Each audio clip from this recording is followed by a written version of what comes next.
የመጽሐፍ ቅዱስ ታሪክ። ዳዊት የቃል ኪዳኑን ታቦት ወደ ኢየሩሳሌም አመጣ። ይሄ ዳዊት ነው። ዳዊት በቤተልሔም የሚኖር እረኛ ነበር። የእስራኤልም ንጉሥ እንዲሆን በልጅነቱ ነበር የተመረጠው። ዳዊት ጎልያድ የሚባል ትልቅ አስፈሪ ሰው በጠጠርና በወንጭፍ መጥቶ አሸንፎ ነበር። ሲያድግም ትልቅና ኃይለኛ ንጉሥ ሆነ። የእግዚአብሔርን መንፈስ ከዳዊት ጋር ነበር። በዳዊት ዘመን የእግዚአብሔር መንፈስ የሚያድረው በቃል ኪዳኑ ታቦት ውስጥ ነበር። የቃል ኪዳኑ ታቦት በጣም አስፈሪ ነበር፣ ምክንያቱም እግዚአብሔር በውስጡ ያድር ነበር። በዚያን ጊዜ የቃል ኪዳኑ ታቦት በሰዎች ቤት ውስጥ ነበር። ዳዊት ግን ወደ ቤተልሔም ሊያመጣው ፈለገ። ታቦቱን ወደ ኢየሩሳሌም መምጣት በጀመረ ጊዜ ዳዊት ባለው አቅም ሁሉ በታቦቱ ፊት ሆኖ እግዚአብሔርን አመሰገነ። ሁሉም እስራኤላውያን ሕዝብም ከዳዊት ጋር እግዚአብሔርን አመሰገኑ።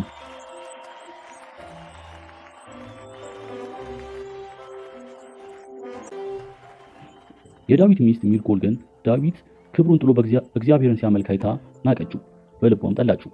የቃል ኪዳኑን ታቦት ዳዊት ባዘጋጀው ማደሪያ ውስጥ አስቀመጡት።